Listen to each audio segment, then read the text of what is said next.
My name is Prabhakar Patil, and I did my undergraduate education in IIT Bombay in India. And I came to the US for my master's and PhD, which I completed from the University of Michigan in Ann Arbor. And I have been here ever since. I spent the first 27 years of my career at Ford in various engineering and leadership positions, which culminated in serving as the chief engineer for the Escape Hybrid, which, as you may know, was the first production hybrid vehicle done by a North American OEM in response to the Toyota Prius. I then joined LG Chem in 2005, heading up their North American business, particularly focusing on lithium-ion batteries, where we secured the business to supply all of the North American OEMs and Volvo in Europe, and also set up one of the first gigafactories in the US in Holland, Michigan. In terms of what motivates me is helping to drive this massive transformation of our transportation system that is currently underway away from fossil fuels. So when I joined Ford, I was doing research into reducing tailpipe emissions for internal combustion engines and engine vehicles, as well as improving fuel economy. The first, because the air quality was so horrible in Los Angeles and many metropolitan areas in the US. And the second was to reduce our dependence on foreign oil. And so as I was sort of fighting with the vagaries of the internal combustion engine, I realized that there was maybe a better way that was fundamentally different, because EVs could address both challenges very effectively by eliminating the tailpipe emissions completely and then switching to renewable forms of energy away from fossil fuels and foreign oil. And fortunately for me, Ford supported the idea because I didn't really have any background, obviously, in EVs. I don't think too many people did. But they allowed me to lead the EV-related R&D within Ford, building up the team as I went along. And so during that development, I sort of learned firsthand that batteries were really the critical enabler or disabler for EVs. And I knew back then, when I was lead acid batteries were the main ones that are today even the 12-volt battery, that it was impossible to do an EV with any reasonable amount of range. Even to get 50, 60 miles of range, I had to remove the back seat, but I ended up putting more batteries to carry the batteries I just put in. So that equation wasn't going to work. But it also became clear that lithium ion was going to be the right battery technology that could do it. And so even though, for the Escape, I had to go with nickel metal hydride because this was back in 2000 when I was deciding, because of the safety concerns with lithium ion.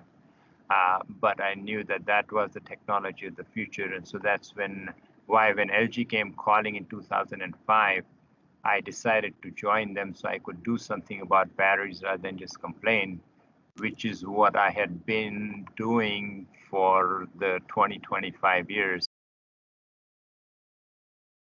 COVID has actually been counterintuitively to some extent a very good year for EVs because the global EV sales, that is PHEV and BEV combined, crossed the 3.25 million mark last year, which is more than the previous year, 2019. It was 2.25 million, so over 40% compared to 2019, and that against the backdrop of where overall vehicle sales were actually down by 4%.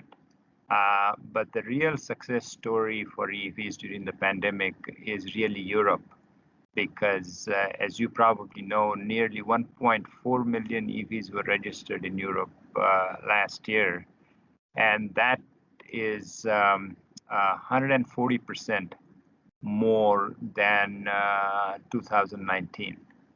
And there were several things that made this happen, the combination of new attractive models, as well as increase in boosts from the COVID recovery funds, the 95 grams CO2 mandate, much improved availability, and intense promotion of EVs. In fact, last year, Europe surpassed China because until then, China was the global leader in terms of the rate at which EVs were getting into new vehicle sales. But last year, Europe surpassed China and will continue to be the global leader because European governments are using the COVID relief packages to also build up the EV ecosystem from battery manufacturing to vehicle charging. The startups are starting to challenge the traditional automotive giants, and with electric powertrains and batteries sort of serving to level the playing field, so to say. And so it is really transformational, even though they are both vehicles. As I sometimes say, the only thing that is truly carryover is maybe the hood ornament. Everything else underneath is different as you go from a conventional vehicle to an EV. And so it'll be interesting to watch how these companies like Nikola and Rivian and NIO fare against these incumbent giants, because they're targeting, the new companies are targeting specific segments and even the new mobility models. Also, the top 6 battery manufacturers that I call the battery majors, it's LG Chem, Panasonic with Tesla, CATL, Samsung, SKI, and BYD. So these guys will continue to be dominant because it is really tough to get into the battery manufacturing, cell manufacturing business. Northvolt in Europe is likely to join their ranks maybe in a few years. But the battery demand is going to grow at least by a factor of 8, getting to 1 terawatt hours, that is 1,000 gigawatt hours by 2025. And at the same time, EV supply chains are increasingly being localized, partly because of COVID and partly because of the geopolitical tensions, where countries and regions are trying to become more self-sufficient. And so in terms of, so that whole supply chain going from the vehicle batteries back to the materials all the way back to the mines will be interesting spaces to watch. And within the metals, the lithium and nickel will be the 2 main ones that will continue to play a very strong role because cobalt is being reduced. It'll still be there, but it is being reduced, which is a good thing because of the volatility it had associated with it. But lithium and nickel will continue to be there for the foreseeable future. And at the same time, commercial scale hydrometallurgical recycling of batteries will get in place by about 2023-24. And that's really going to provide a truly closed loop system ecosystem for the batteries. The EPH team does an excellent job at matching people like me with client companies that are looking for specific areas of expertise and experience because you do it at a personal level.